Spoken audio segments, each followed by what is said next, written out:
or fall into those traps. And part of his strategy and those around him was to try and take me off our game and message. And I wasn't about to be distracted by those flames that he was trying to throw to get me away from my highest priority, which was talking to people about the economy and their well-being in terms of their financial well-being. And I understood the game that was being played, and I made a decision that I wasn't going to get played. And chess, not checkers. Got it. Chess, not checkers. Yeah, three-dimensional chess. I'm telling you. You know, I was three-dimensional chess. I'm telling you, man, 3D chess. Do you think Kamala? I don't know, Brett, how much Franzia she have there? Do you understand, Kamala? Do you know that 3D chess is just called chess? It's just called regular chess. Oh my God. Oh, anyways, what's going on, guys? Welcome tonight. We're having a show. We're doing a show tonight. It's American Fire with Ace. We're going through it tonight. Man, we got lots to talk about. Man, this Psy-Op is going crazy. It is ramping up, my friends. It's wild. We're going to cover that tonight. But first, before we get started, I want to say hey to all the veterans. Happy Veterans Day. Thank you guys so much. We honor you. Any veterans watching, we just honor what you've done for our countries, for serving. Thank you so much. And I wanted to make sure that's the first thing I say tonight. I come from a family of veterans. My uncle is a veteran. My grandfather's a veteran. So it means a lot to me that my brother-in-law is in the military right now. So happy Veterans Day to you guys. We love you. We appreciate you. And we owe you a great debt for just, we don't have this country without you. So thank you for getting us to the point where we have a country worth fighting for. So anyways, thank you guys so much. All right. Tonight, the big news of today is, guys, this Psy-Op against Trump and MAGA is getting crazy. There are people coming out of the woodwork that I never expected to see. I'm starting to lose faith in people I've had trust in for almost 2 years. Some of the people who were the best at covering Trump's campaign up into the election. And so we're going to talk about that. And obviously the other influencers I've already been covering. They are ramping things up, but we got to go through it. I'm going to show you guys what the latest is and how it's intensifying and how it's showing and how easy it is to debunk them, how easy it is to prove that they're wrong. So we're going to go through that tonight. That's going to be the main storyline tonight. And then I'm going to go through some economic news came out today, and it's actually pretty surprising stuff. I gotta say, I was a little shocked by what came out today economically. So put some interesting stuff together about the economy, a couple other smaller stories. And, but hey, we're well on our way. Trump is killing it. MAGA's killing it. And it's, the doomers, the panicans. It's, I gotta say, man, it's all out mental warfare right now in the news. So, but anyways, before we get started, hit that like, hit that subscribe, if you will. If you want to text, chat, hit it up. Light me up with your comments. Light me up with your questions. I'll do my best to cover as much as I can. And tonight you will have to subscribe if you want to chat. That's just a way I keep some of the trolls out. But let's say hey to some of the people in here. Got some good peeps up in here tonight. The one, what to do? Alan Agajanian's in the house. Moody Waters. How we doing? Kathy, Steve Bernard. What's up, my friend? US1, Kim Wiley, Frank Anastasio, Shogun. Dave R's here. Stephanie Bridges, Miami RN. What's going on? Rum Dog. Got the whole week off. You took the whole week off to watch me? Man, I appreciate that. I'm going to bore you. I don't have enough content for a whole week. But William Kivamaki, Cass Sink, Joe C's, what's going on? Nick Majors, Wago Waco, Armand. Happy Veterans Day. Amen to that. Is today Armistice Day too? Media Junkies in the house, USA. Cindy Lou, Richie Rich, my guy, Ska Volkovich, AZ Tropic and Lochtefeld over there on Rumble. What's up, guys? Glad you're keeping it live over there. John Croissant, Jason Yancey, and CA Human. Good to see you guys tonight. If you're watching on X, I can't read your comments. Unfortunately, Rumble Studio hasn't figured that out yet. But to everybody else on YouTube and Rumble, light it up, guys. Don't be afraid. Don't be afraid to say hey. Don't be afraid to speak your mind. Disagreements are welcome so long as you're respectful and not trolling. And, you know, we're going to get through it. So without further ado, I know you guys want to get started. So let's get started. Speaking of Veterans Day, let's just talk about some wins real quick. Start off with some wins for veterans from the White House. Look at this. Trump, man, I remember in his first term, he got the VA working like it never worked before. And now he's back to it. So we have VA backlog down 49% since January. 3 million claims processed, a record. 20 new clinics open nationwide.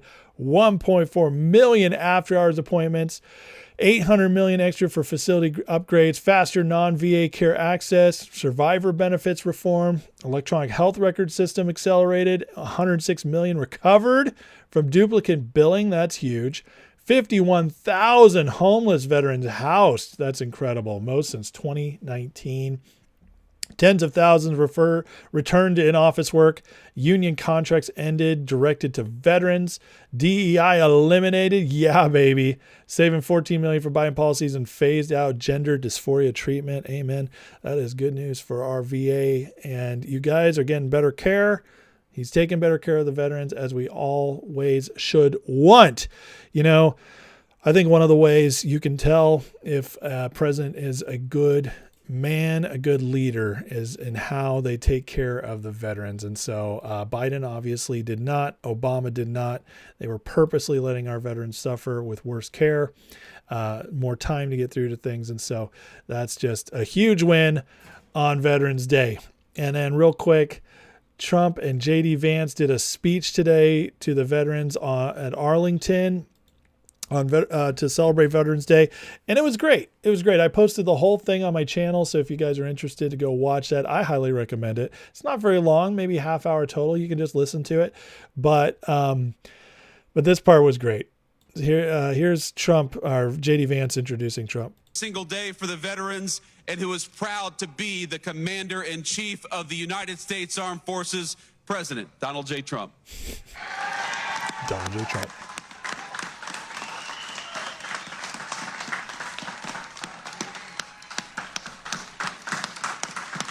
Thank you, JD. Thank you very much to our great Vice President. That was a good decision I made.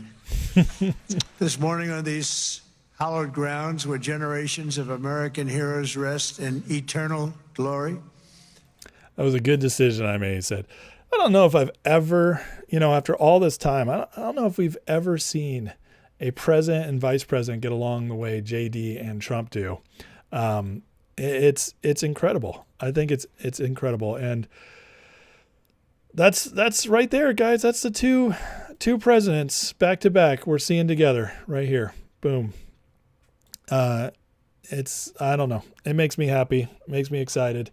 And again, there's an all-out war right now because they are terrified of JD. They are. You know what's interesting, as I'm starting to see it even more and more now, is that, Trump, he kind of fell into MAGA. He felt called into it because of how bad it got with the Democrats. And when Trump first came along, all he knew is he wanted to save America.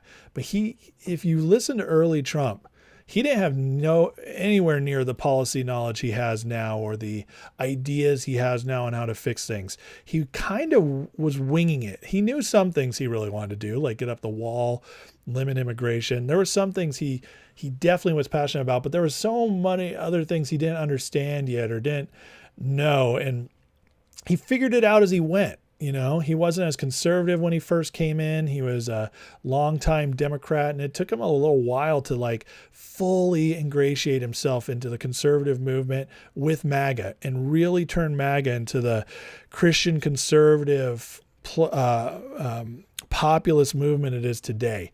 And now he's formed something really special and really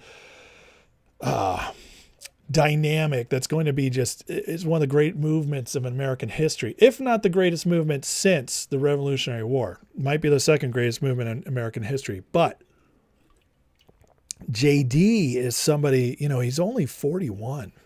And I think JD Vance just bleeds this. I think it's just who he is. Whereas Trump became it later in life, I think JD just is America first. He just is.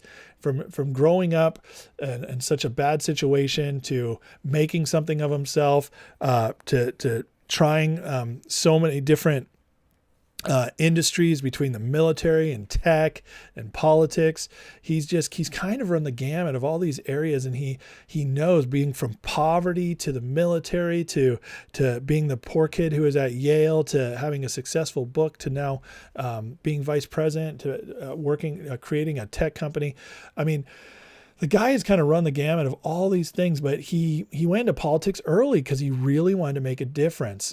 And I think because of JD's upbringing and how far he's come, he just bleeds this. And I honestly think they are so terrified of JD Vance right now because they really believe if Trump's gone, it's over, as long as they can stop JD. And I think with JD, man, we get some more fire. I think he's going to carry it forward and build upon what Trump does, and might even take it further in some really good ways. So, but I still think Trump's mission is to break up the corruption, to set this foundation, and JD's mission will be to build something fantastic and lasting on top of it. What's up, Henry, over on Rumble? Good to see you. Mike Mishler's in the house. What's up, brother? Good to see you, man. All these good peeps in here tonight. Love it. Love it. And hey, guys, real quick, just all you viewers watching that are here so often, I really want to take 1 second and just say how much I appreciate you guys. Night after night, I come on here, and I'd say that like my views are, they fluctuate about 20% video to video, up, down, all around. But I know there's like 500 of you guys who just watch every video. And I see you guys in the chat, and you guys, many of you have been around for a long time. And I just want to say thank you. Like, thank you for the support. Thank you for being here. Thank you for believing in me and this channel. Thank you for listening. Thank you for bringing stuff to me, hitting me up. You guys are just the best. I'm so grateful. I love what I do. I love making these videos, but I love it more than anything else because of you guys. Because knowing you guys, seeing the names I recognize every night, talking to you guys in the Discord, it's awesome. So thank you guys. You guys are just the best. So really, really appreciate you. Just wanted to say it. Ryan Edberg, what's up, man? Toe says, they know JD's Trump's apprentice. He's going to carry the torch. I agree. And again, I think he could have a more powerful presidency than even Trump. I really believe in JD that much. Lochtefeld, we're going to get Dan Coulter. Don't worry, man. Don't worry about it. One more thing I wanted to share before we get on to the Psy-Op, the big story of tonight, is, let me just say I get to say another told you so. Now, I know this is probably the real reason you guys watch, because you might like me okay on a personal level, but I've been on a roll. I've been calling a lot of things. Listen to what Mark Wayne Mullins said about how the shutdown ended, and then just try to remember what I told you guys a couple days ago. I think what happened, though, that a lot of people aren't paying attention to, is President Trump out-Trumped them. He made a brilliant statement and kind of took the fight out of them when he said, hey, instead of us giving the premium tax straight to these insurance companies, Let's give it to the individuals. Let's give it to the people that want to buy health care and want to make the decisions on what program and what policy they want to buy themselves. Yeah. After that, it kind of took the fight out of the Democrats, and that's when you started seeing them splinter. Well, I thought it was very interesting. In his interview with Laura Ingraham last night, the president started to lay out some of what a Republican answer would be, a White House answer would be on health care. So how much structure is there to this plan? And, you know, what this part real well, quick I thought it was very interesting. Decisions on what program and what policy they want to buy themselves. Yeah. After that, it kind of took the fight out of the Democrats, and that's Trump, man, he made that healthcare announcement, and the one about sending the money directly to the people, he did that on Saturday. Absolute genius. Ended the shutdown right there. Panicked the snot out of the Democrats. It was like, oh, this is supposed to be our deal. This is supposed to be our answer. And you just gave a better one. You want to go straight to the people, and they panicked. And I told you, I said I believe that was one of the main reasons they did it, if not the main reason. And there it is. Mark Wayne Mullen, man, just let us all know it. So great stuff. And man, these people, I tell you, you know, I'm nothing special. I'm not special, the fact that I can figure this stuff out so easy. It's just that they are so stinking predictable. And once you know how their brains work, once you know how their little corrupt minds work, how they're always conniving and sniveling and trying to one up each other.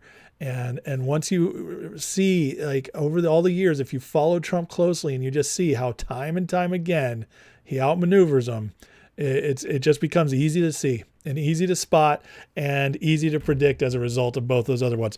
It's incredible. It's just incredible. Trump, man, and this is why I don't worry.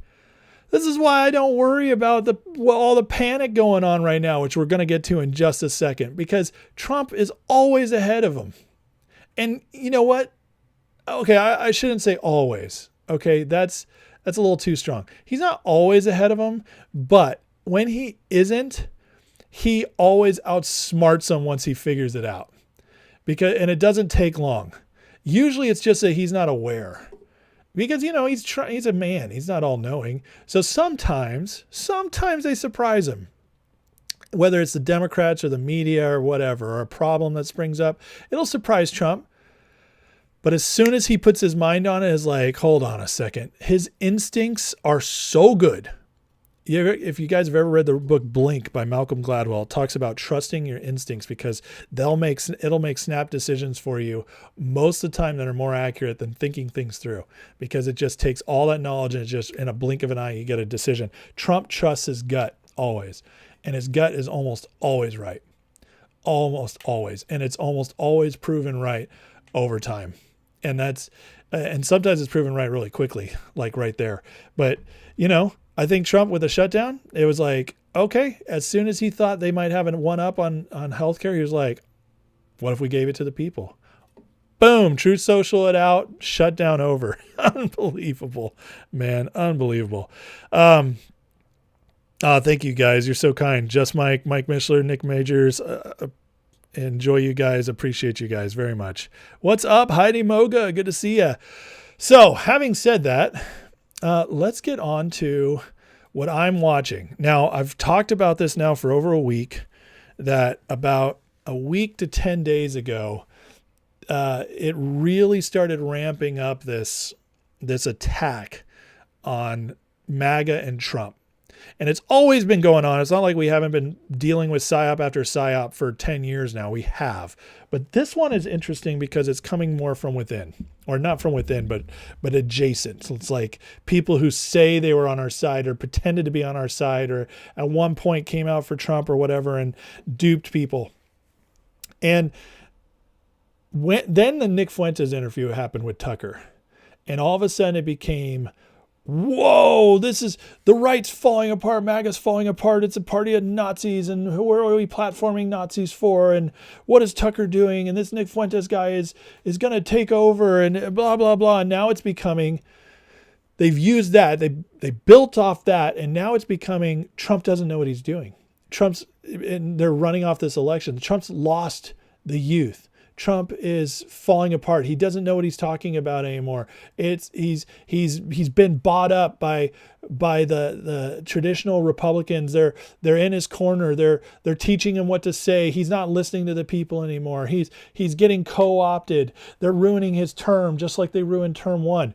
This is what they're building on. Okay, so it started with the Nazis and the MAGA movement, and then the election happened, and then it became Trump's week. And this is despite the fact he just won the shutdown and all this other stuff coming out. But they are pushing this hard. And if you haven't seen it, let me show you the proof. Rich Barris and Mark Mitchell of Rasmussen Reports. Guys I have loved for years. These guys are the best 2 pollsters on the planet, at least for American politics. They are incredible. They were more accurate on the elections than anybody else. They understand trends. They really, really get this stuff. And I really trust their work. But there's been something very strange going on with both of them the last couple of days. And it has been a non-stop attack on Trump right now. And what they're trying to paint it as is that we're worried about him. We are trying to call it out so he wakes up. But that's not what comes across. And when you constantly berate, constantly mock, constantly put down. And what they're saying is there's a problem with what's happening. We're ringing the bell on this. But the fact they keep doing it nonstop, these are supposed to be Trump guys. These are supposed to be MAGA guys. And yet they are seeding in a lot of the narrative of that America First crowd. And again, I'm MAGA, okay? I'm America First. But when I say the America First crowd, I mean the influencer crowd who's out there trying to claim that they're America only. They're the true America First. The Candace Owens, the Ian Carrolls, the Nick Fuenteses of the world, all those in those group. And there's a lot more, but those are my 3 favorite to keep calling out because they're totally grifting right now. And Ian Carroll, is one of the worst. I think he's probably a CIA op at this point with what I've seen from him. Fuentes, who knows, but obviously racist, terrible. And Candace is just lying out of her face, getting caught more and more every day right now and making a ton of money off of it. But you know what I mean.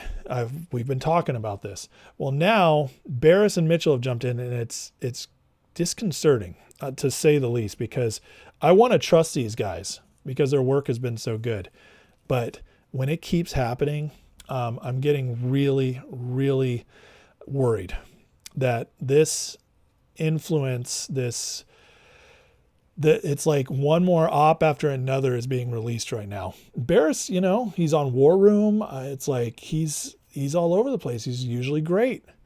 But it started with Richard Barnes, who blocked me the other day because I challenged him on something. It's always kind of a honor to get blocked by somebody who's well known in the movement. But he blocked me the other day because I challenged him when I brought him proof that Thomas Massie was not ever pushing Epstein before Trump got back in the campaign. But I showed him proof and he blocked me. So there you go. That's all you need to know with that. And then Barris, I'm being careful not to comment on this stuff because I don't want to get blocked. I want to follow his stuff. But look what he wrote the other day. And this is after post after post after post. It's been going on for 4 days now. It says the interview airs just as one of those colleges allows a designated terrorist organization to attack TPUSA. He's talking about Berkeley last night. He's talking about the Ingram interview. The child of a recently assassinated supporter of the president. This is, here's the word, political Armageddon for Trump, and he appears clueless, no hope to pop the bubble.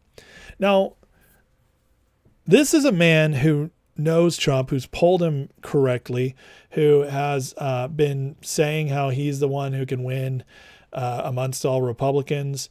And now he's watched him go through all the cases against Trump, come back, get more popular. He's watched him survive bullet shots at him. He's watched Trump come back from the politically dead after 2020 and January 6th when they tried to frame Trump for an insurrection. Barris has watched all this. He's a smart dude. He's way too smart to say something like this. We're at political Armageddon for Trump and he appears clueless. That is one of the worst things you could ever say about somebody like Trump, who you've claimed to be a huge supporter of for so long. So what is happening?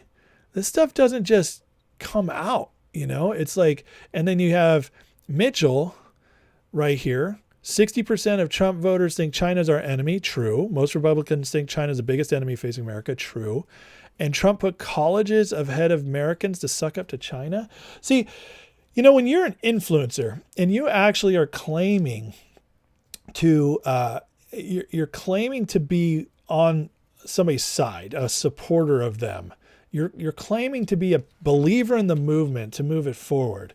Well, your responsibility then that you choose by being an outward proponent of this person or this movement, your responsibility then is to help people understand what's really going on, not to play the liberal game, the media game of clipping sentences or clipping a paragraph from an interview and making that the whole story. Because that's what they do. That's how they lie.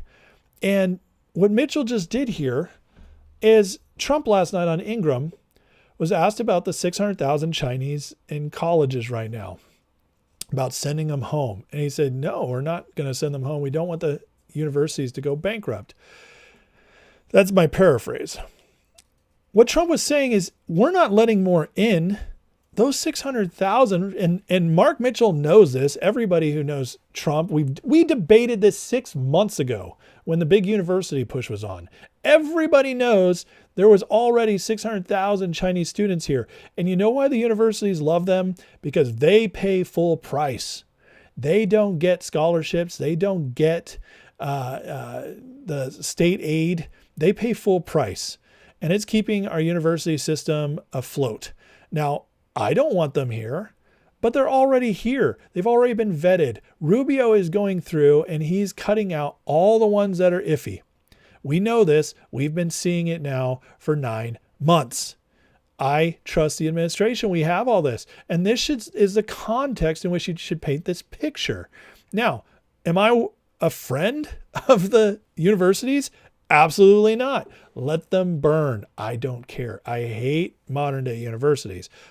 But they also are a big economic driver at the moment. And Trump and everybody who follows Trump at this point should know this. The only people who don't know this are either new to MAGA or never paid attention in the first place and never understood Trump in the first place. Trump, I've always told you guys this, he is not here to bring a sledgehammer to the system. He's here to bring a sledgehammer to the corrupt, weed them out, and then reform the system with hurting as few innocent people as possible. Trump has no desire to destroy a system and leave people suffering. That's why he moves slower than people would like sometimes. But Trump cares about Americans. He really does. He hates Democrats and rhinos in power. He hates media people in power, but he loves regular Americans. He's very empathetic, and he does not want college towns suffering because their university went under. He doesn't want the economic impact of wiping all these Chinese out that are already here paying full price, keeping a lot of these universities afloat. He doesn't want to kick them all out. And everybody should know this who follows Trump. These guys do this for a living. They have more time to do this than I do. Mitchell and Barris, they do this for their living. They know this. I know it because I've heard them talk about it. And now they're making this big deal out of this interview last night when they know better. And what they should be doing to actually be a part of helping MAGA is saying, yeah, when Trump says this, guys, here's the context, which is what we do when MSNBC attacks Trump, when CNN attacks Trump, when the Democrats attack Trump. What we do is we say, yo, this is the context, idiots.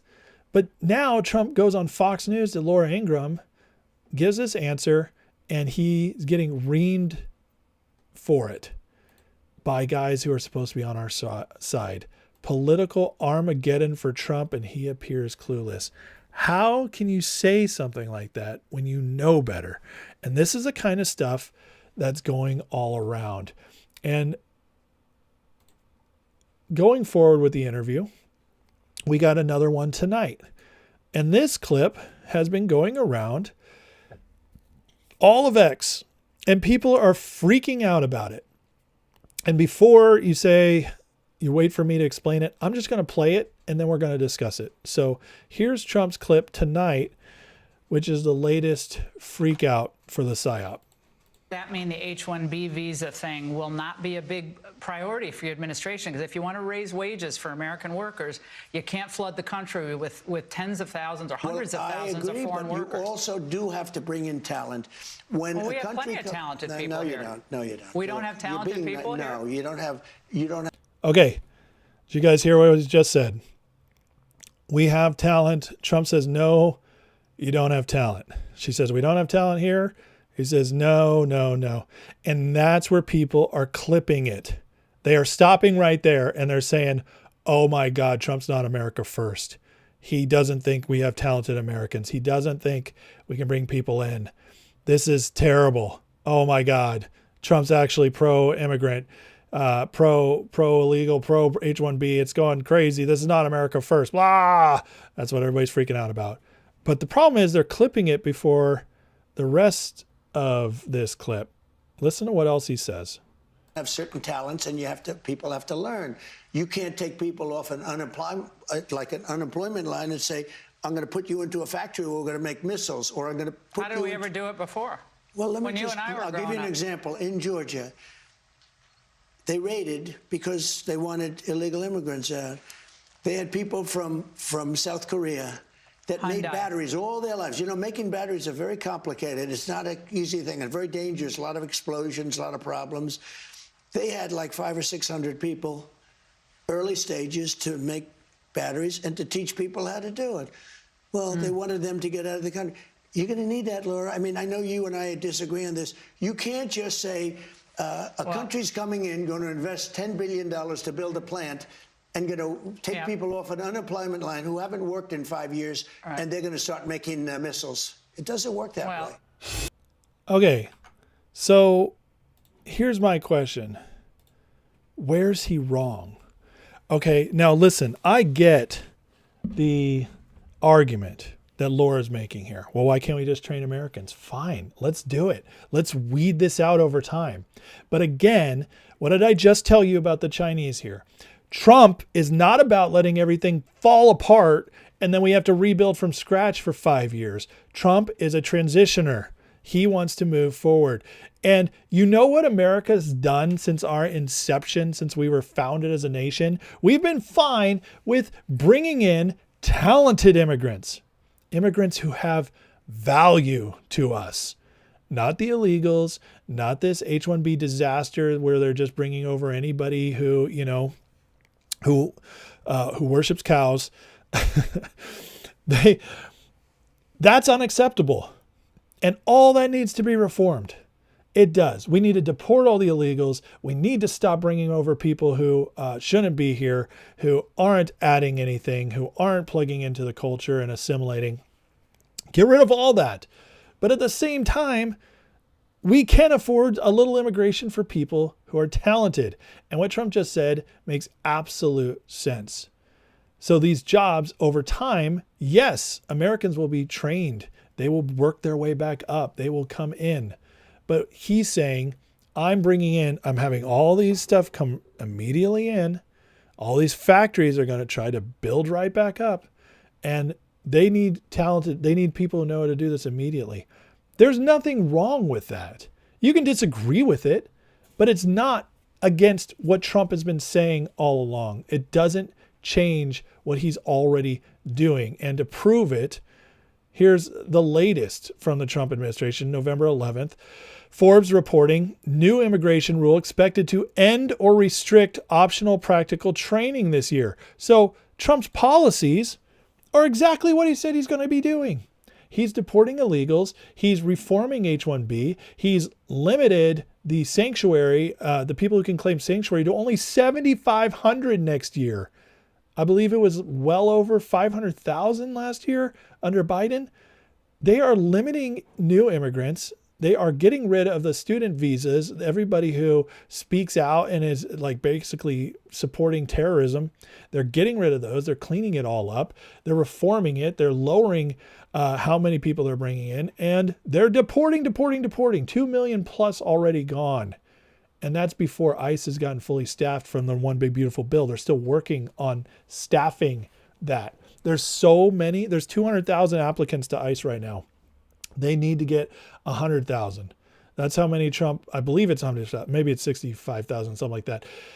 It's a big freaking number what it is. And it takes time to bring those people in, train them, and get them ready to go. ICE isn't even at full capacity yet, not even close. Wait till next year. The deportations are going to skyrocket. So they're taking, but right now, this is what's going around. This is the news going around that this clip tonight, that Trump's not America first, because we gotta keep that Psy-Op going, guys. He's betrayed us. He's lost it. The Republicans have taken him over. I mean, it's crazy. It's crazy. But again, when you listen to the full clip, where's he wrong? I don't know. I mean, you guys can argue, disagree with me if you want. Good night, Trader Gross. What's up, man? Who likes the 50-year mortgage? Johnny Cezone asks. Oh, well, Johnny, I actually covered that in depth on my last live last night. I made the case for why it's not a big deal and it could actually be a good thing. Anyways, it's worth checking out. Again, just remember a couple things on the 50-year mortgage. Only 2% of 30-year mortgages even mature fully. So the vast majority of people only have their mortgage for 8 years before they sell or refinance. So there you go. There's number one, the 50-year mortgage. It's just letting people get an asset earlier and easier. That's it. Almost none of them will come to fruition. Is it stupid if you get a 50-year mortgage and pay for 50 years? Probably, but it does give people an option to an asset. So that's where we are in the 50-year, and I did go into a lot more. So Linda, tell you what's going on. All right, let's keep going. So again, two people that I loved are now part of this Psy-Op, and it kind of breaks my heart, honestly. I hope I'm wrong. I hope Mitchell and Barris are just getting caught up in their own little game right now, going back and forth, and they're just being spurred on by all the comments and all the people supporting them, and maybe they're just being human, and it's a fallacy, and they've been caught up in their flesh, and they're just saying really stupid things and actually hurting the movement because they're just loving the attention. I hope so. I really do. But it's hard to believe that when it just keeps coming from everywhere and it's all ramping up at the same time. Tell me that feels organic, because it does not. Listen to this. Candace Owens today. Oh God, Candace. She gets worse every day. Well, she's taking it. She's spinal tapping it.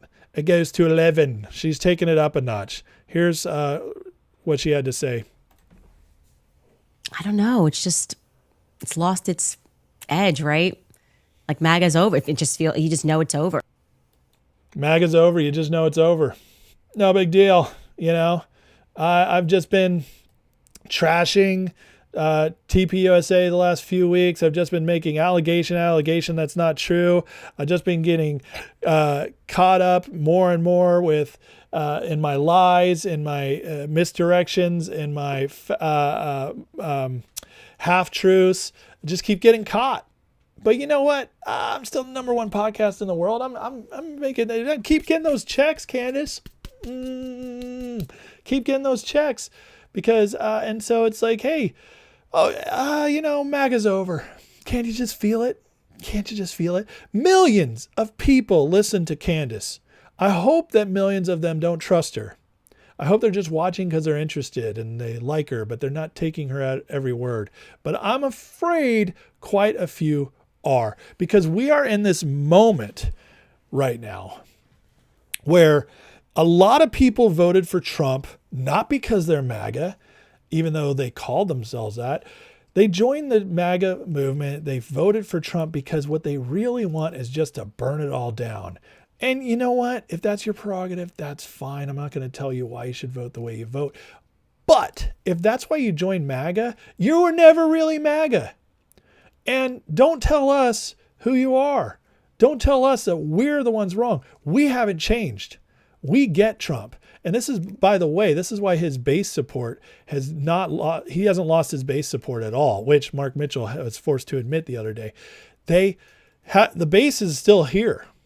We're still here, but the independents are moving away. The youth are moving away. And you know what? That's fine. They're fickle all the time anyways. They can be won back just as easily as they're lost. They believe in nothing. They're nihilists, Lebowski. We believe in nothing, Lebowski. That's who these people are. They just want to burn it all down. They're not here. Like they don't know Trump.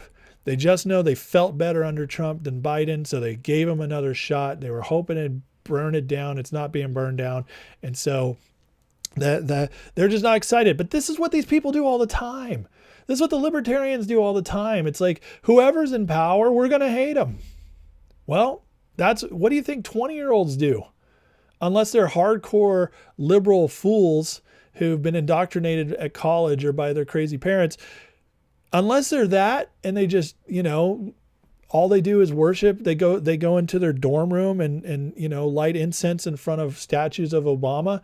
Unless that's them, they hate whoever's in power. They're just going to be anti-government no matter what. Well, right now Trump's in power. And yes, he's not a magician.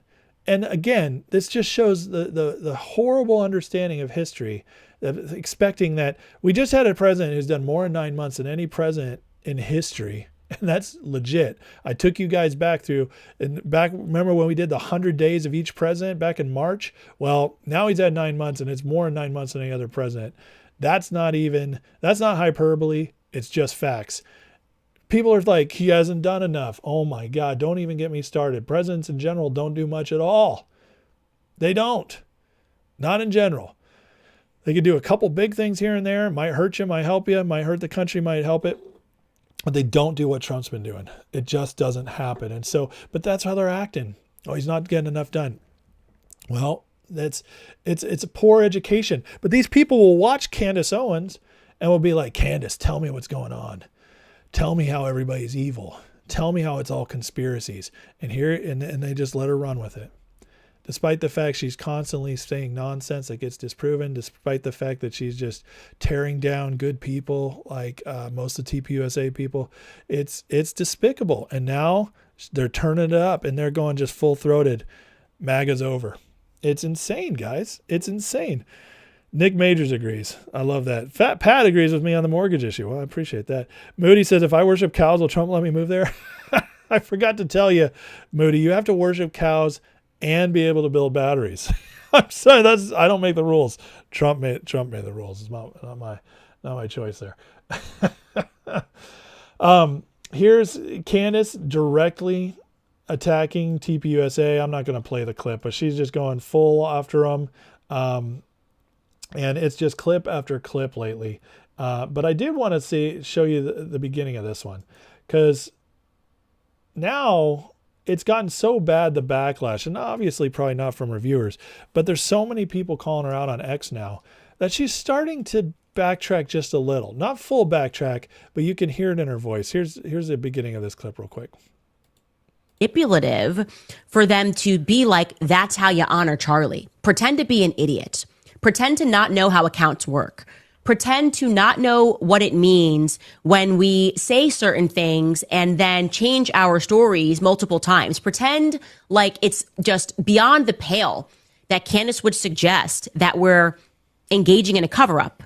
Yes, I did say that. I didn't say that Mikey murdered Charlie Kirk. I said Turning Point is engaged in a cover-up because that is literally the only reason that people lie. Did you catch it, guys? So her whole story has been that TPUSA is behind this somehow, that it's not just a cover up. They are behind this. They know something. It's been a conspiracy, and now it's a cover up, and I'm just asking questions. So again, you have to listen closely to hear it, but it's there. And that tells you that she's starting to lose a little traction. I hope it spills over. A couple things on this.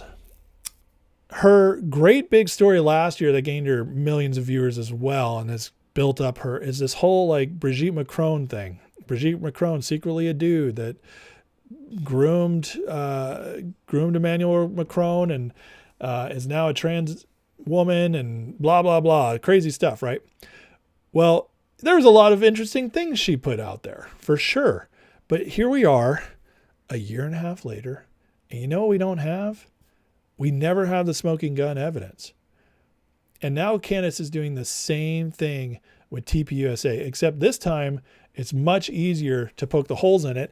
And it's much more, honestly, disgusting because she was close to Charlie. Think about what she's doing to Eric or Kirk.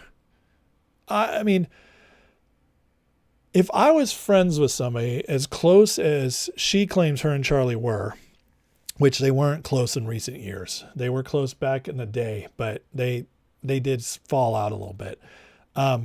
But she claims they were the bestest of friends. If I was the best of friends with somebody and their husband was just brutally murdered in front of 100 million people, who was the number one civilian in the entire MAGA movement, the most important civilian in the entire MAGA movement, who, other than Trump, you could argue is the most important person in the entire MAGA movement right now, murdered brutally, taken out, little babies in that household, and you decide to, within days, start running with the fact that that whole organization is a fraud. Erica Kirk knows something. This is wild. And again, there's nothing wrong with questions about the murder. I get it. I happen to believe that the official narrative is probably close to what really happened, although there are some other questions out there for sure. But if I was going to do this, I would make sure I had evidence. And so far, she's barely come up with anything other than a few texts between her and Charlie. But she's also made several stumbles, as we document here every time she does it. So, but she's turning it up, guys. She's turning it up. So this whole Psy-Op, man, it is building. And right now, the whole thing is, other than Candace taking care of the civilian part, because TPUSA, if Charlie was the most important figure as a civilian in MAGA, well, excuse me, that means TPUSA was the most important organization in MAGA. And Candace Owens is doing everything she can to tear it down. And on the political side, the whole attack now on Trump is he doesn't care about the economy. He's been foreign policy only, and he has lost it. He's giving in to his donors. He's just trying to load them up with H-1Bs. He's backtracking on immigration. He doesn't care about affordability. He's not going to tear anything of this down. They're not going after anybody. It's all a fraud. MAGA lied to us. Trump lied to us. Or the more favorable people aren't saying Trump lied to us. They're saying he's been co-opted and now he's in a bubble and he doesn't know what's happening anymore. That is the Psy-Op going on right now. And it is spreading like wildfire on social media. The good news is that the base hasn't bought it yet, but it's costing us all the independents and all of the faux MAGA people who came along for the tourist ride. They're starting to peel off. And because these are the people who just want to burn it all down and they listen to people like Candace. And so, guys, it's not working like Trump's base isn't gone. And as long as the base isn't gone, MAGA movement will continue to be strong and grow. But it's working in the fact that it is making it tougher and tougher unless Trump pulls something off for the midterms to happen. They are setting up the Democrats to get the House in this. And they're trying to get everybody to ditch Trump, but that's not going to happen because Trump does have a plan. And we'll get to that in just a second. Mike Mishler says, I hope she loses so much traction over this. I can't watch Candace anymore. I can't either. I lost her. She has been caught. Outright lies. Absolutely.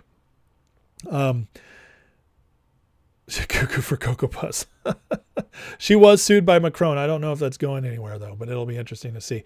By the way, I see lots of people watching. So, hey, guys, again, if you're new here, appreciate you watching. Please hit that like. Please hit that subscribe. And please feel free to join the chat, whether you're on Rumble or YouTube. Hit me up. I love all the comments. I love all the questions. I do my best to get to as many of them as I can. So thank you for watching. Again, like and subscribe. All right, let's keep it moving. Is Candace auditioning for The View? If she keeps going, she'll be on there. But she makes way more money than The View, ladies. Way more money. Candace is killing it. She is killing it. Plus her husband's worth $250 million. So there you go. What is this? Your mom's my side chick. What a name. Writes in the chat, newsflash, all the independents are undercover liberals. The unenrolled voter is key to push the rhinos in the Republican vote. They know it. You got it. You're 100% right.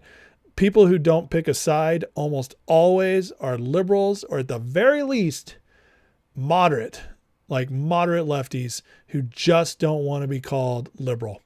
And so you can win their votes occasionally, but yes, the truth is liberal leaves a sour taste in people's mouth now when it's said. They don't want to be identified as woke.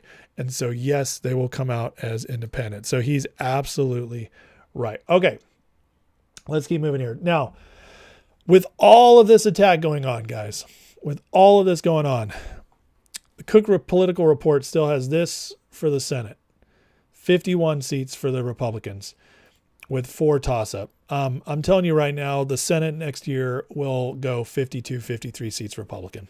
I'm not worried about the Senate even a little bit unless something substantial comes out or they just start popping off, killing all of our candidates, which don't put it past them. But so I'm not worried about that. But the House, which I'm not at the point of worrying yet, but we also had a liberal judge just review the map in Utah. And you know what they did? They gave the Democrats a seat. They rejected the new drawn map and gave the Democrats a seat. Utah hasn't had a Democratic seat, I believe, in like 30, 40 years. So there you go. They are going all out to get the midterms, which means we have to be on our guard.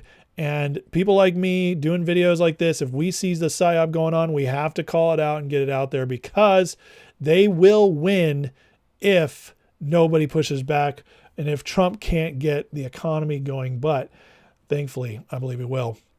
And before I get to that, the economic news that is going to debunk almost everything going on in this Psy-Op about him not paying attention domestically. Just a quick little story on Nick Fuentes. So it's coming out more and more. Nick Fuentes is, and I just got to take these influencers down as much as I can. But his relationship with Ali Akbar and all the grooming of young boys in his movement, 15-year-old boys getting raped by this dude, groomed and raped by him. It just keeps going on. And Nick Fuentes, he'll help propagate all of it. So this is going to keep coming out. It's a massive scandal, and we're going to see more and more of it coming out. And if you want to go into more details on that, follow Milo on X. He's got the receipts. All right. So that's where all that's coming from. We don't trust these people. Now, let's get to the economy. Scott Bessent today. Remember a week ago? Whoopsies. Man, my mouse. I gotta buy a new mouse. Sorry, guys. Remember a week ago or 2 weeks ago, the $20 billion that went to Argentina? You guys remember that? Everybody was like, Trump bailed out Argentina. Oh my God, America first. What the heck? We're bailing out other countries now with the government shutdown. We don't even have the money. What is happening? This is crazy. Oh my God, blah, blah, blah, blah, blah. Psy-Op, all of it. Because what looked like a bailout on paper, well, or at least on a social media post, I should say, not even paper, not quite what it actually is. Here's Scott Bessent breaking down what actually happened. By the way, I get to say I told you so again. Listen. Amid this discussion of costs and prices and affordability, how does a $20 billion bailout of Argentina help Americans? You're the president's point person on that. Can you explain to those here who are feeling the pinch, including America's farmers, why the United States is helping out Argentina? Well, do you know what a swap line is? Boom. I'm going to let them keep going, but look at their faces. Look at his face. Bissett is like, he just tried to challenge Bissett, this MSNBC, saying, by the way, how brave of Bissett to go on there. How do you explain a bailout? And Bissett goes right back. Do you know what a swap is? Here it is. It's currency swap, yes. Yes, but what is that? You're the Treasury Secretary. Yes, but why would you call it a bailout? That is how. In most bailouts, you don't make money. The U.S. government made money. We used our financial balance sheet to stabilize the government. One of our great allies in Latin America, during an election, the president there won in a landslide. The government's going to make money, and I would rather use peace through economic strength than have to be shooting at narco boats coming offshore if the government collapsed. We have a generational opportunity in Latin America to create allies. We just saw an election in Bolivia. We're probably going to see an election in Colombia. We've seen them in Ecuador. We're going to see them in Chile. So by stabilizing the economy there and making a profit, then that's a very good deal for the American people. And there's a lot we could have been doing for American farmers, but Democrats closed the government. Boom. I mean, don't mess with Scott Bissett. He's just so much smarter than everybody else out there. You guys understand what he said? So the bailout to Argentina was $20 billion swapped. They got dollars, we got Argentinian pesos or whatever they're called. After the election, the value of those pesos went up 10%. So on our $20 billion, we made $2 billion. I don't care who you are. If you're a stock trader, a day where you make 10% is a good day. It was a brilliant move. And then Scott Bissett fired back. We wanted to help the farmers, but you guys shut down the government. So unbelievable. So there's that. So obviously the Trump administration knows what they're doing. And that's just another one of the stories that has been going around like crazy. I had people in here when this happened, jumping in, trolls, just being like, oh, talking America first, Trump bailing out Argentina. That's not America first. These are just morons. The political illiteracy in our country drives me bonkers. Everybody has an opinion, and very few people actually know what they're talking about. It's like 10%. You guys do because you watch me and you guys bring great takes here.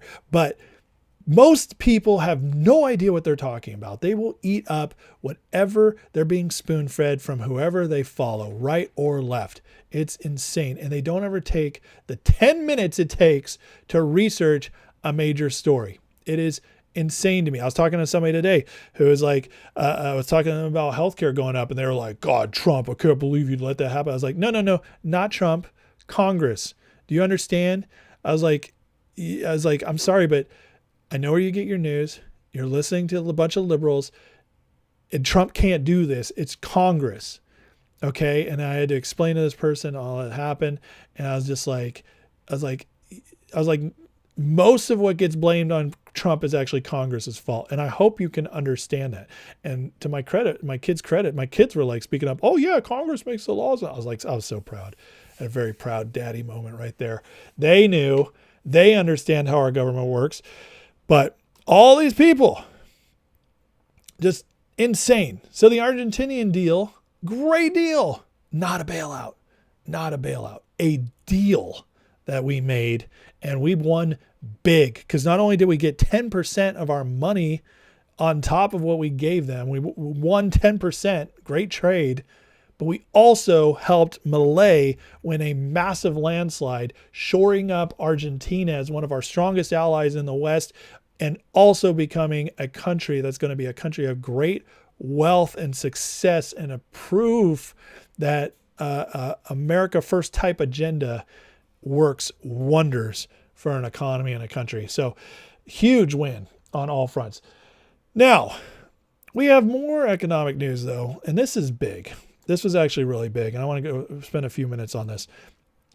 Today, Fox Business published this DoorDash report. Now, DoorDash gets a lot of data. They get a lot of data because they deal with so many orders, whether it's restaurants, groceries, you name it. They get lots of data. Well, DoorDash had a fascinating report today. Prices, oops. Oh, stupid. Hold on, guys. I got to fix my ad block here. Stupid ad block. Just let me block your ads. Can you do that for me? Can you be a friend? Just let me do it. Just let me At block Amazon, them. skills training and apprenticeships can move hourly employees. I'm going to go full screen for this because it'll be easier to keep up with everything. All right.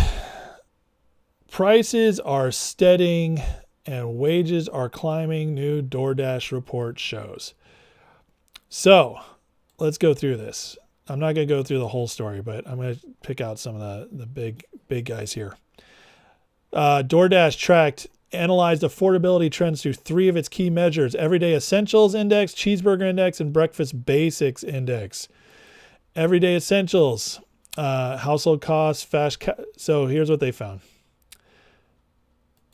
Staples, toothpaste, shampoo, toilet paper found that the average cost of household items has remained largely flat over 12 months. Well, largely flat means inflation's low. That's excellent. That's what Trump's been saying. That sounds like a domestic win. Household costs have held steady, while fast casual spending has inched slightly higher. When does fast casual spending inch higher, especially in the fall? It does when people are feeling better about their pocketbooks. That's when people fast casual spend a little more. Their cheeseburger index, which tracks the classic meal of a burger, found prices up almost 4% for a meal this year, $17.90 to $18.58. But that depends on which city you go to. So, Nebraska can be $11, Alaska's $25. So it's regional. And 4% is more than we want, but not terrible. But here's breakfast basics. Prices fell 14% between March and September. That's food getting cheaper. Folks, Trump isn't gaslighting us when he says things have gotten cheaper. He's right. 14% is massive. Now it says the national index has slipped only 2%. So it's down 2%, but it says a gap highlights local trends can differ from national averages. Still, we'll take it. We're trending in the right direction. On top of this, let's see. DoorDash report shows paychecks are gaining ground. Since early 2024, so this is 2 years now, wages have been rising faster than restaurant prices. Across much of the country, wages are outpacing prices, especially in Port St. Lucie, Florida, where pay is up 6%, Madison, Wisconsin, up 4%. So what does all this mean? Well, here's the good news. The good news is the trends are all pointing in the right direction now. That's excellent news. Excellent news. It means, there's a lot more to go, but what have I been telling you guys? You guys know what I've been telling you guys. I've been telling you guys that once these policies are in effect, deregulation, tax cuts, tariffs, reshoring, once they're all into effect, there is a lag. It takes a few months. There's some initial effects, a little bit, but the lag is where it really comes. Trump, tax cuts, 2017, by late 2019, economy booming. Reagan, tax cuts, deregulation, 81. Terrible rest of 81 and 82. Major recession. Interest rates out of control. Reagan, super popular president. His approval goes down to 43%, just where Trump's is right now. And then by 83, the economy is growing at almost 8%. Boom! These things lag. Now, DoorDash, this report shows that wages are already up and prices are either flat or decreasing for the most part. That's incredible. And that's very, very good news for what's coming, because the best stuff is yet to come in the economy, because they did a lot on the economy this year. But what are we hearing right now? Trump's not doing anything. He doesn't care about the economy. He's been off in Israel, and that's all he cares about. Israel, Israel, Israel. All the Israel tards, like Trump's owned by Israel, despite all the evidence to the contrary. Oh, man, that's all he cares about. MAGA. MAGA, he's MAGA. Make Israel great again. Rah. These people, man, it's crazy. But this is... So it just shows you, again, research and the Psy-Op falls apart really quick. Here, how about housing? Well, housing itself, prices haven't gone down that much, but look at the rental market. Largest October decline in 15 years. U.S. average rents fell to $1,708 in October, 0.3% month-over-month drop, steepest October decline in 15 years. That's excellent. And yes, it could be because some areas are in recession. That's a fact. Our economy is still recovering from Biden. It's got a lot of issues for sure still. Nobody's debating that. But guys, the trends are all starting to head in the right direction. It's excellent. It's what we want to see. Excelente. Side chick, what's up? He says, generations of people that can think for themselves what it looks like when the government's raising everyone kids. Oh, absolutely.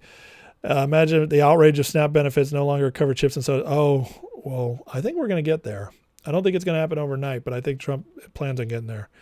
Are they talking about tips? I didn't see anything about tips in there. But Brett's in the house. What's up, Brett? Hit the like, subscribe. Brett, Brett, I love you.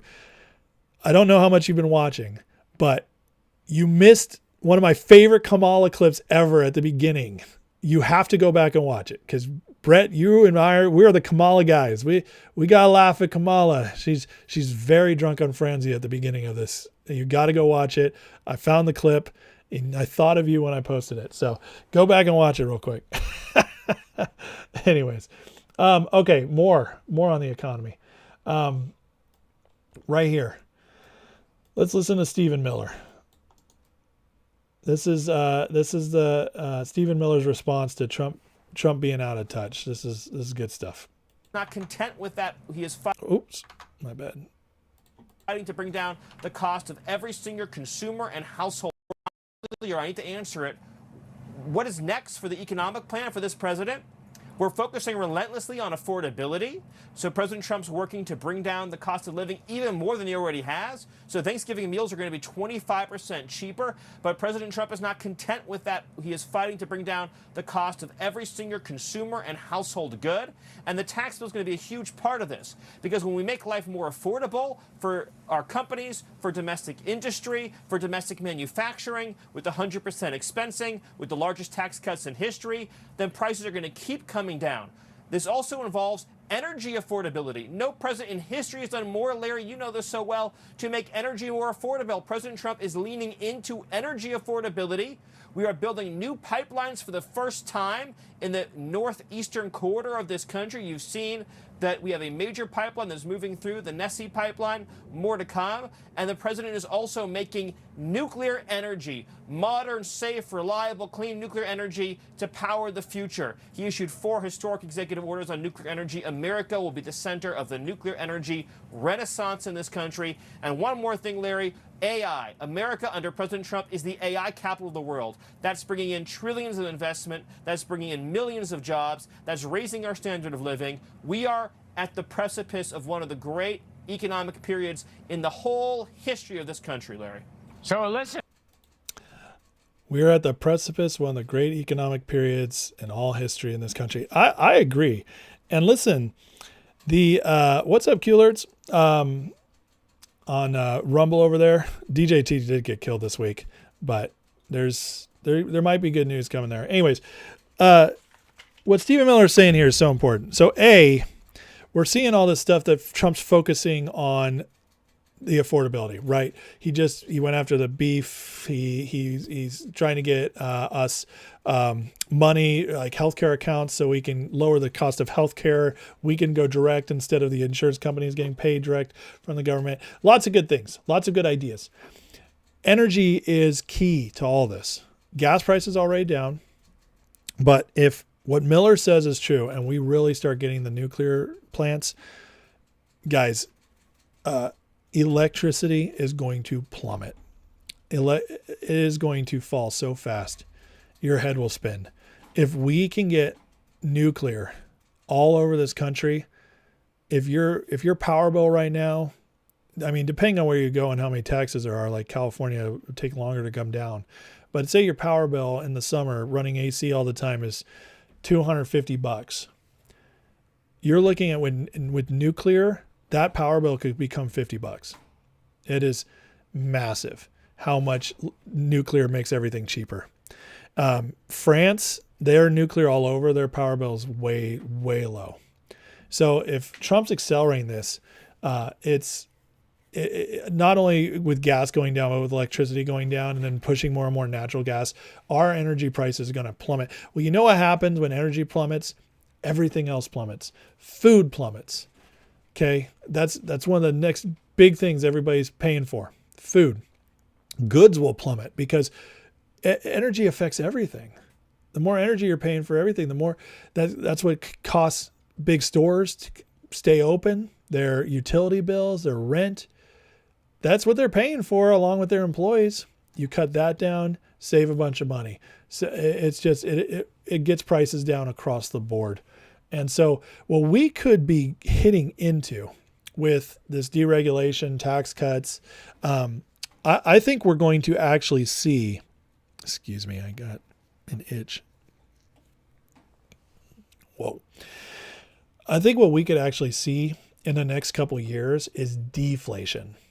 That's where our prices go backwards, get cheaper.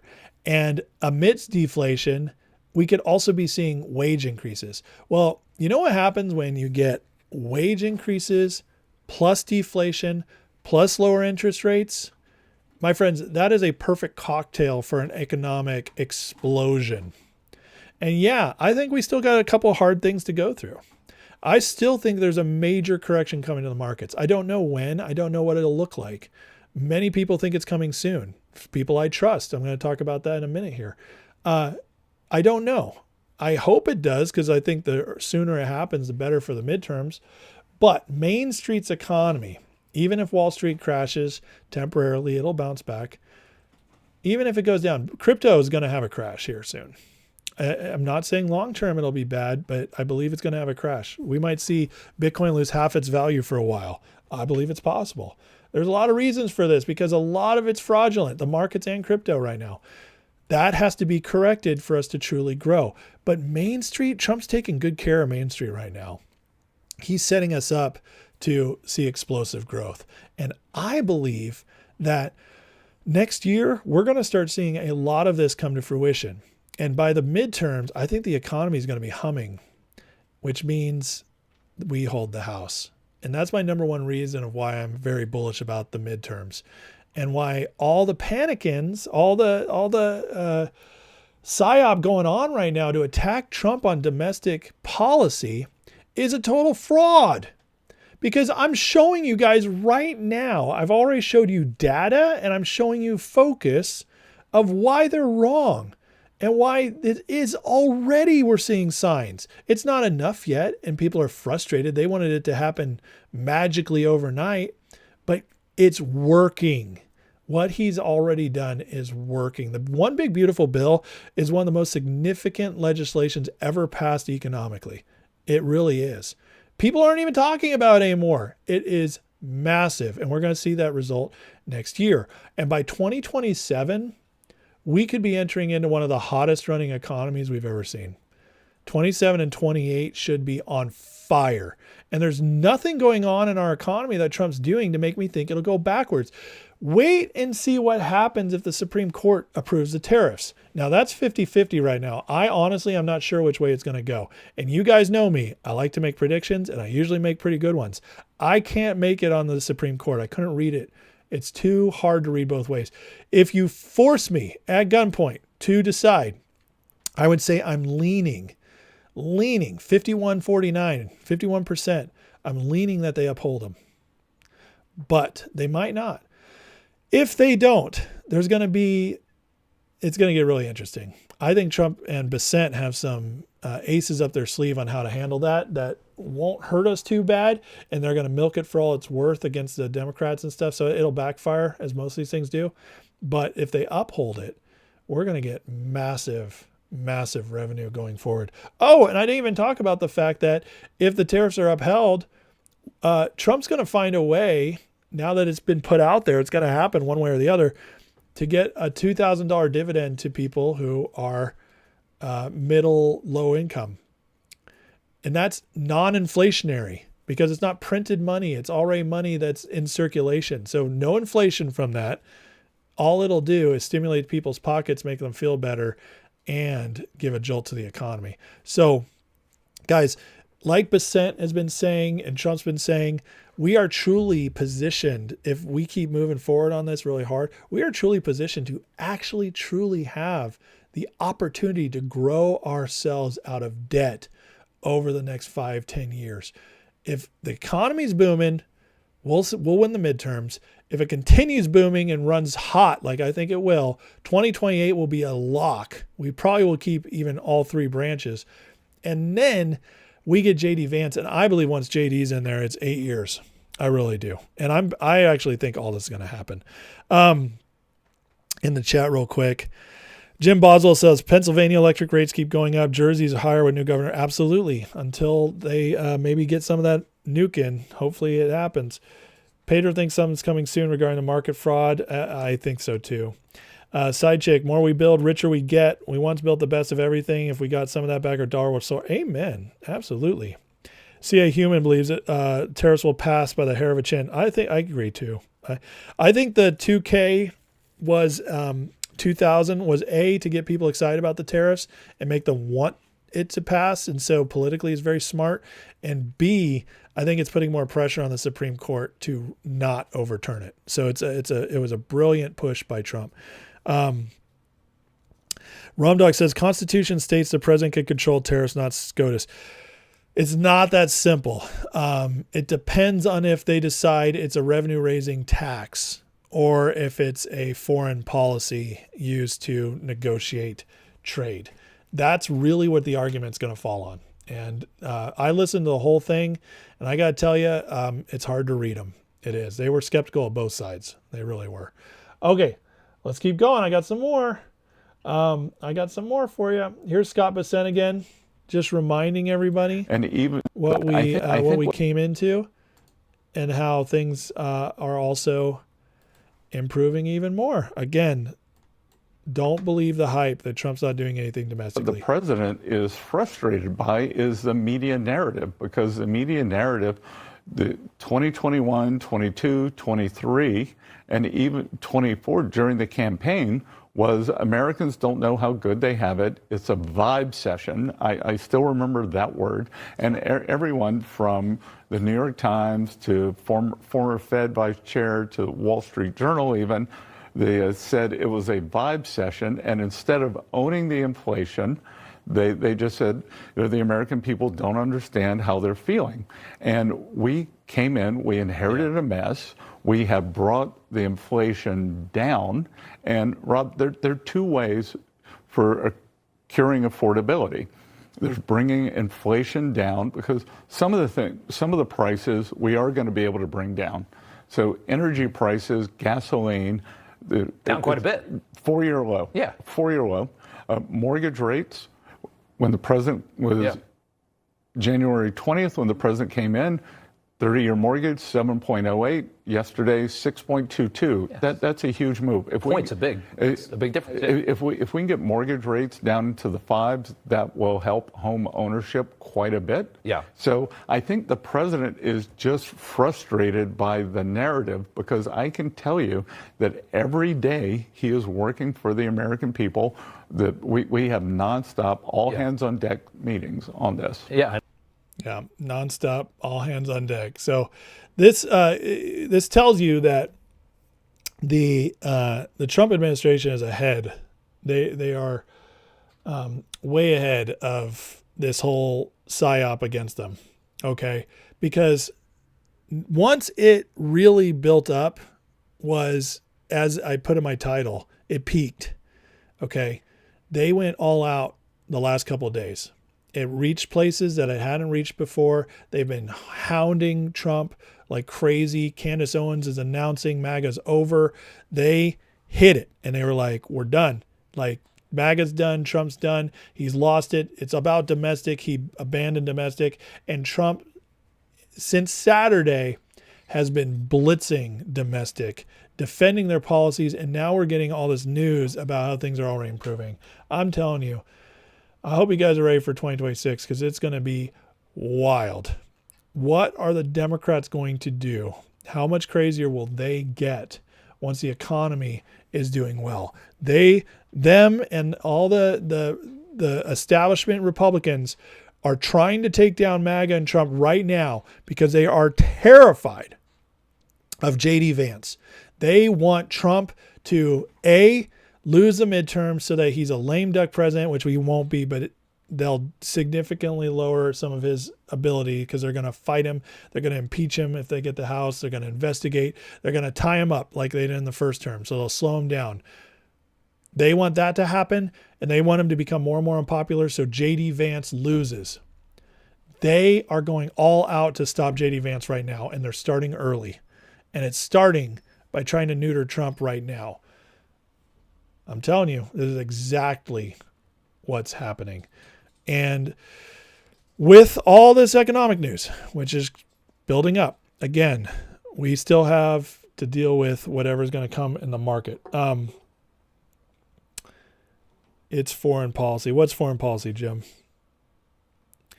Jaron Mealing Quark, by not paying people their food rations, the hostage citizens already paid for with his taxes. What are you trying to get to with that? I don't quite understand what you're saying, Jaron, but welcome to the show.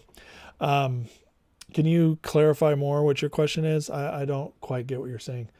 All right, here's Bam. You guys know he's probably the person I trust most on the markets, along with Pedro and Ham and a couple others. But he put this out today.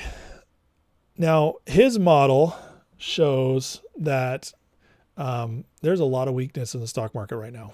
A lot of weakness, and what BAM's model tracks is the stock market algorithms and then money flows. Okay.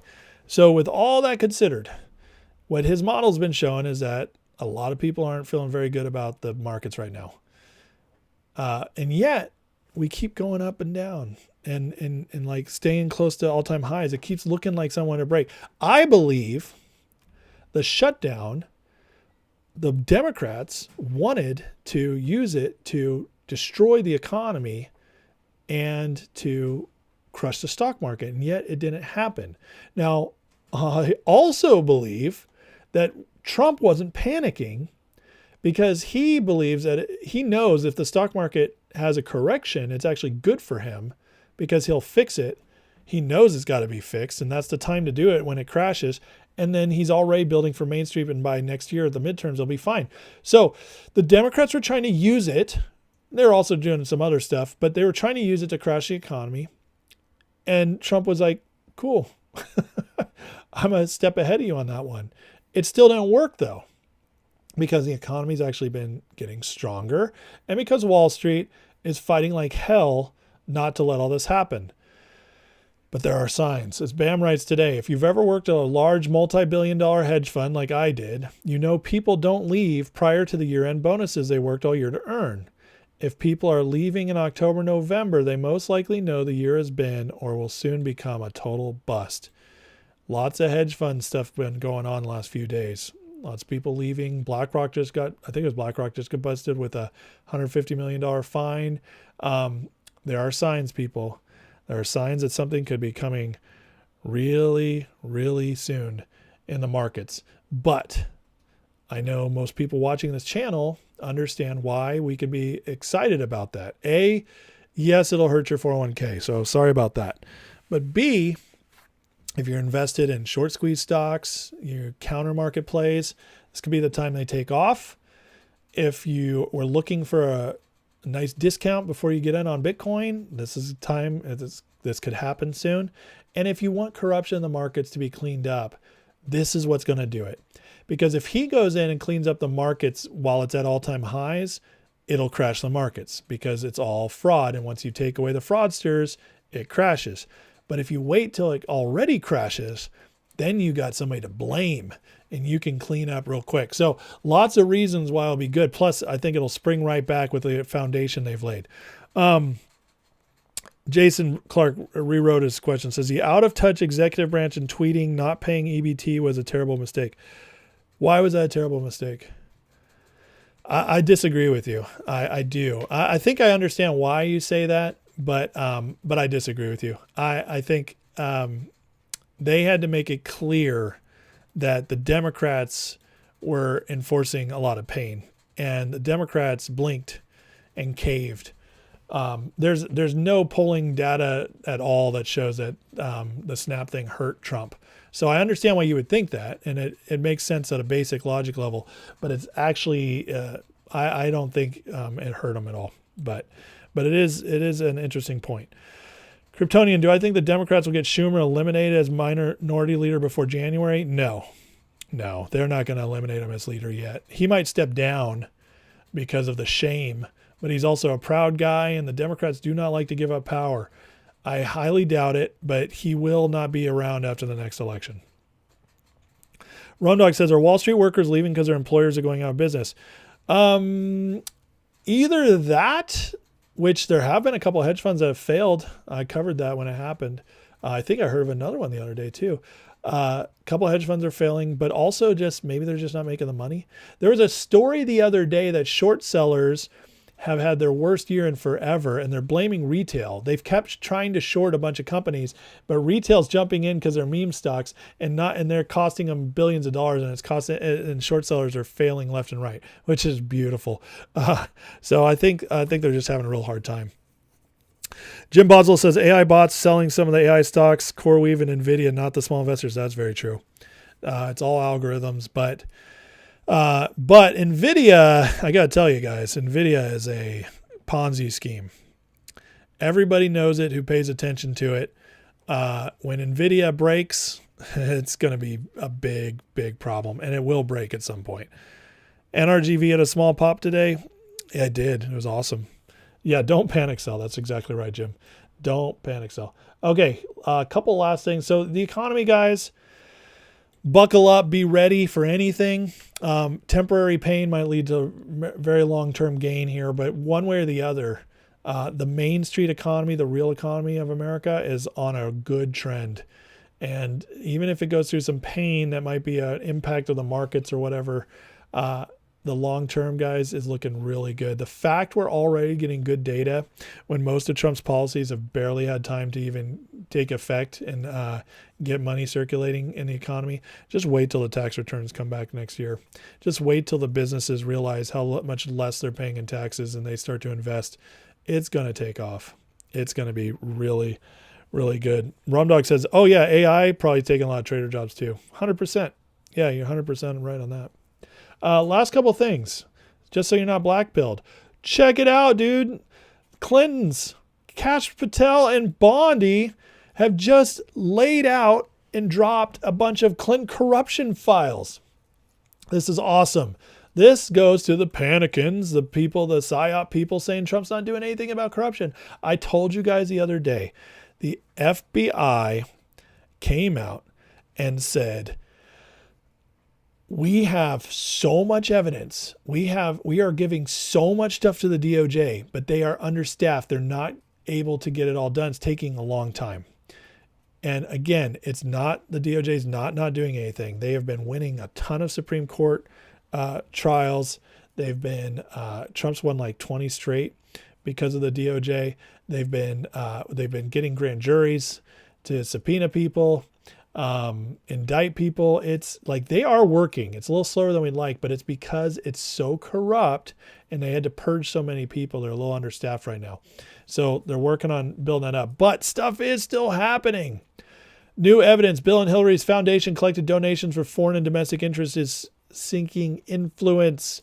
In a major development, Bondi and Patel delivered a fresh batch of documents dubbed the Clinton corruption files to the Senate Judiciary Committee, uncovering the Clinton Foundation allegedly solicited donations for foreign entities, U.S. defense contractor, to gain influence over Bill and Hillary Clinton, particularly during Secretary of State.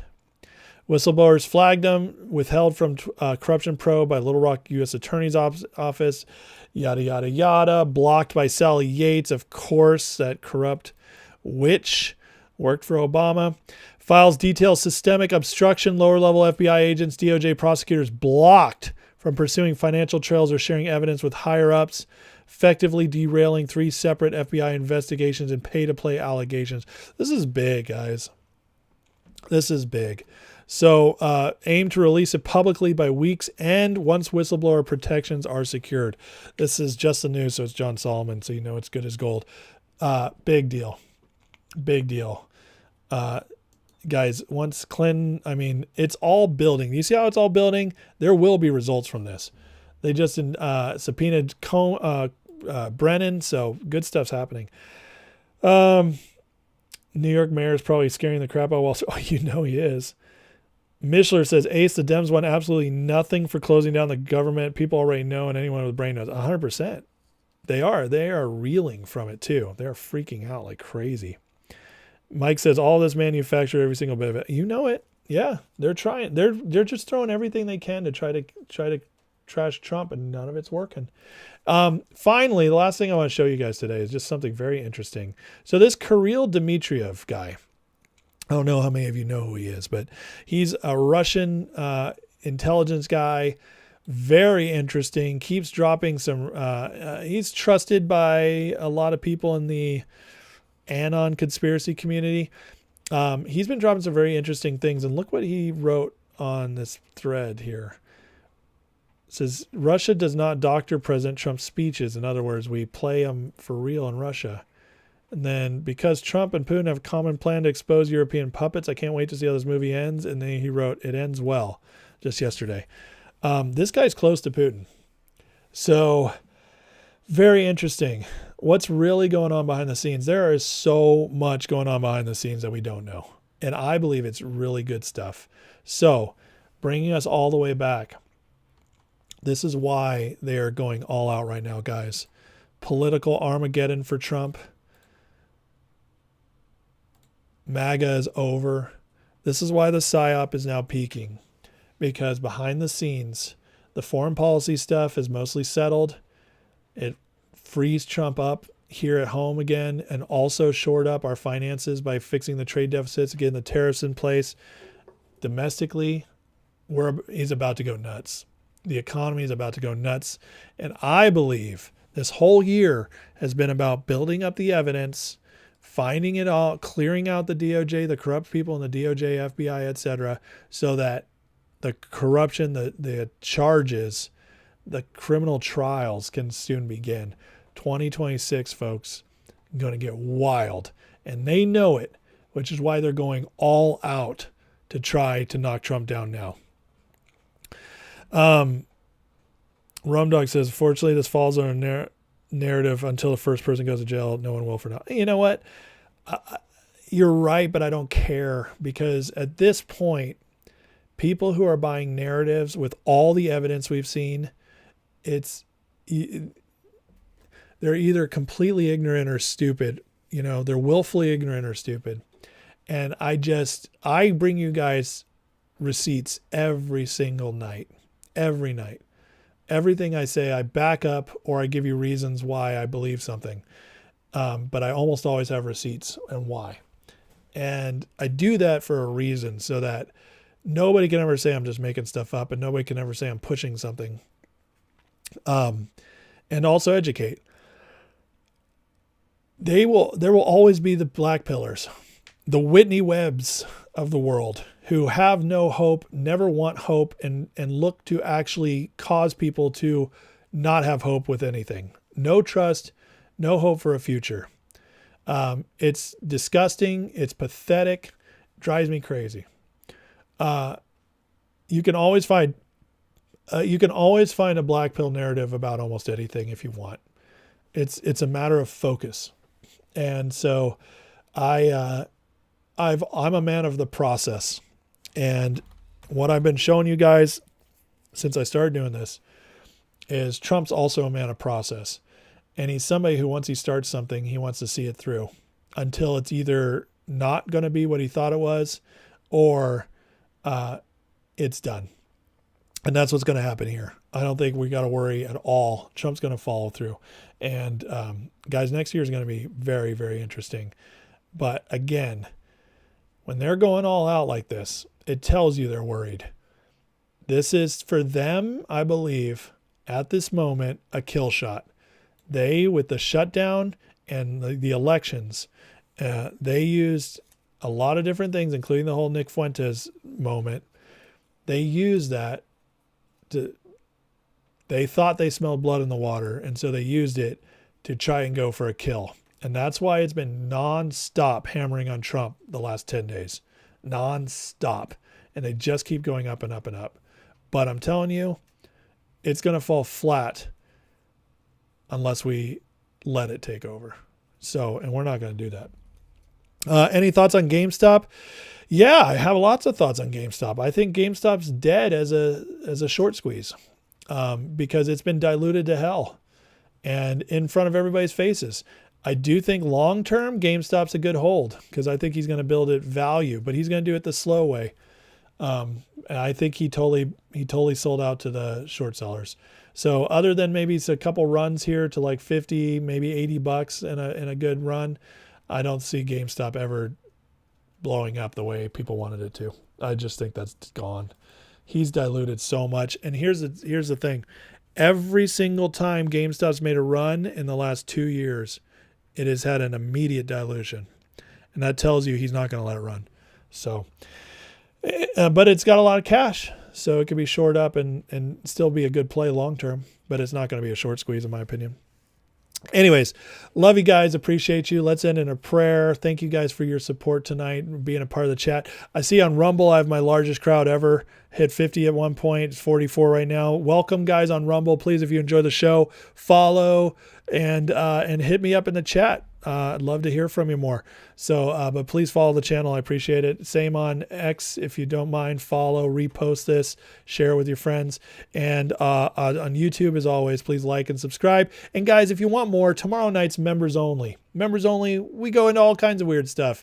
We have a lot of fun, deep dive things. Sometimes we just talk off the cuff. Anything goes in members' lives. That is tomorrow night. If you want to be a part of it, click the link in the description. It's free. You get a free month. You can be a member, get in the members' lives. You can join the Discord, chat with us all day. It goes 24/7. We talk stocks, politics, and a lot of fun stuff as well. Discord's great. So if you want, join for free for a month. And then if you want to stick around, it's only $5 a month after that. All right. Love you guys. Let's pray because we need it. Trump needs it. Our country needs it. Heavenly Father, thank you for today. God bless this group here, Lord. I pray you bless them all, and just thank you, God, for their curiosity and for their desire to just to learn and to see what's really going on. And God, we pray for the MAGA movement. We pray for Trump, God, that all these influencers, all this shilling, this psyoping going on, God, is exposed for what it is. And I pray you bring every one of them down, expose them as well, so that they can no longer influence, God, those who would be easily influenced the wrong path.